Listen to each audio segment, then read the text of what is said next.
السلام علیکم ورحمۃ اللہ وبرکاتہ۔ دوستو، ٹائم نہ گواتے ہوئے شروع کرتے ہیں۔ بسم اللہ الرحمن الرحیم۔ دوستو، میں 40 دن کی جماعت میں گیا ہوا تھا۔ مغرب بعد ایک حضرت بیان کر رہے تھے۔ ایک فلاں شخص تھے، مولانا ہم کو ان کی کارگزاری سنا رہے تھے۔ ان کی سوچ کچھ ایسی تھی کہ میں نماز پڑھتا ہوں تو میرا ہمیشہ نقصان ہوتا ہے۔ وہ ایک گاؤں میں رہتے تھے اور ان کے پاس 4 بکریاں تھیں اور 2 بیل تھے۔ وہ ہمیشہ بھیڑ بکریوں کے بارے میں بزی رہتے تھے۔ ایک حضرت ہمیشہ ان کے پاس آتے تھے اور کہتے تھے، حضرت چلو نماز کا وقت ہو گیا ہے۔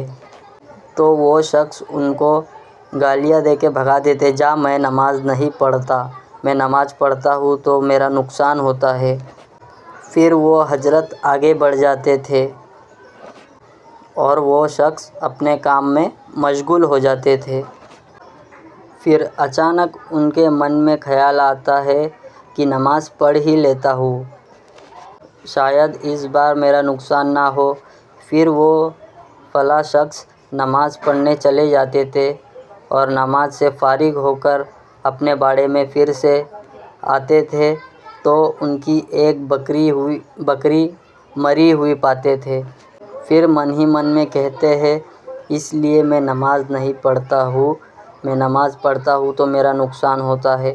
پھر دوسرے دن وہ حضرت آتے ہیں اور نماز کے لیے کہتے ہیں، او حضرت چلو نماز کا وقت ہو چکا ہے۔ پھر وہ فلاں شخص ان حضرت کو گالیاں دے کے بھگاتے، جا یہاں سے، تو نکل، تیرے عمل تیرے پاس، میں نہیں نماز پڑھوں گا، تو ہی پڑھ۔ پھر تھوڑی دیر رکنے کے بعد میں وہ شخص آگے بڑھ جاتے تھے۔ پھر اب یہ شخص اپنے کام میں مشغول ہو جاتے تھے۔ پھر اچانک ان کے من میں پھر خیال آتا تھا کہ چلو نماز پڑھ ہی لیتا ہوں، شاید اس بار نقصان نہ ہو۔ پھر فلاں شخص نماز کے لیے روانہ ہو جاتے تھے۔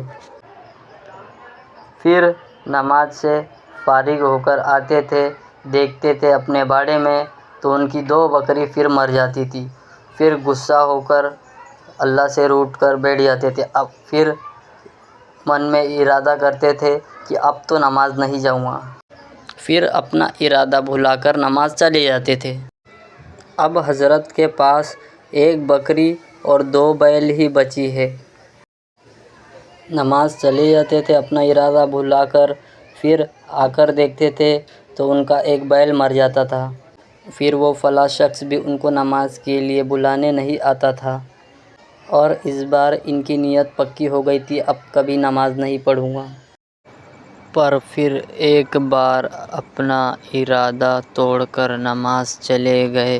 پھر آ کر دیکھا تو دونوں جانور زندہ تھے، صحیح سلامت تھے۔ اللہ نے پھر اس کے بعد ان کے 2 جانور سے اتنی برکت دی، 2 جانور سے 2000 جانور ہو گئے۔ پھر ان کے پاس اتنے جانور ہو گئے کہ جانوروں کی پوری منڈی لے کے گھومنے لگے۔ کسی نے سچ کہا ہے، اللہ قربانی مانگتا ہے، لیتا نہیں۔ ویڈیو پسند آئے تو سبسکرائب، لائک کیجیے۔